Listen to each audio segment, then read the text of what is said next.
ఏమండి,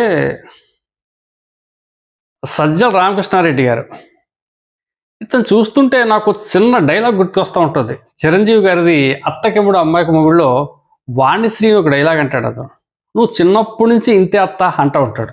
ఆ comedy dialogue. ఇతను కూడా అదే గుర్తొస్తుంది నాకు. ఇతను రాజకీయాలు వచ్చిన కాడి నుంచి ఒక రకంగానే ఉన్నాడు.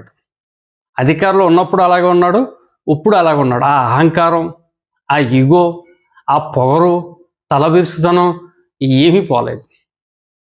ముఖ్యంగా ఈయనకున్న అలవాటు పుండు మీద కారం జల్లటం. ఇద్దరు భార్యాభర్తల దగ్గర ఈయన దగ్గరికి వెళ్ళి తగు సెటిల్ చేయమని అనుకోండి, విడాకుల దాకా వెళ్ళిపోతుంది. గతంలో చెప్పుకున్నాం, దివ్యల మాధురి శ్రీనివాస్ ఆ స్టోరీయే. ఆ మాధవి ఆ భార్యాభర్తల గొడవ, ఈయన దగ్గరికి వెళ్ళిన గొడవ ఈయన దగ్గరికి వెళ్ళాకనే అది కొంచెం జటిలం అయిపోయింది. ఇప్పుడు విషయానికి వస్తేనండి, ఇతను నిన్న ఒక వీడియో రిలీజ్ చేశాడు.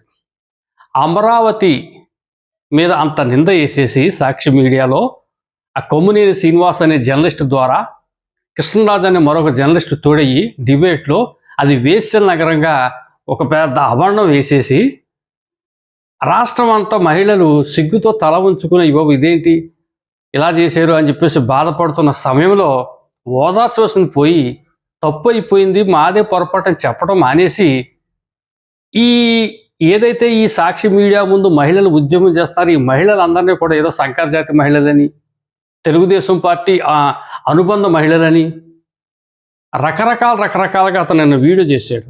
నిన్న నారా లోకేష్ గారు వాట్సాప్ గ్రూప్లో నేను ఆ వీడియో చూశాను. నేను దాని మీద లోకేష్ గారు కూడా చాలా సీరియస్ అయ్యారు, చాలా ఫైర్ అయ్యారు. ఇది కరెక్టా?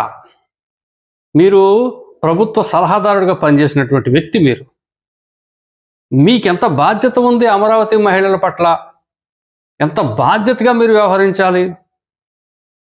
కొమ్మినేని శ్రీనివాస్ మీ ఆస్థాన విద్వాంసుడే కదా, మీ మీడియాలో పనిచేసినోడే కదా, ఒకప్పుడు మీరు అతను కలిసి సాక్షిలో పనిచేశారే కదా. అతనికి మీరు మందలించాల్సింది పోయి తిరిగి ఉద్యమం చేస్తున్న మహిళల గురించి మీరు అలా తప్పుగా మాట్లాడటం ఎంతవరకు సమంజసం?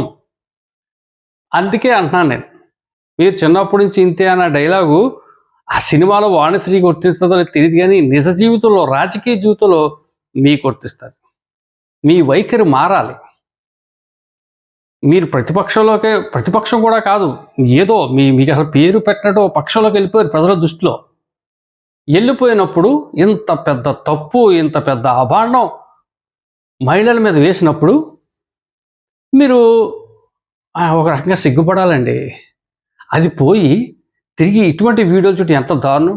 ఇదే విషయం లోకేష్ గారు చాలా డైరెక్ట్గా చెప్పడం జరిగింది. Thank you.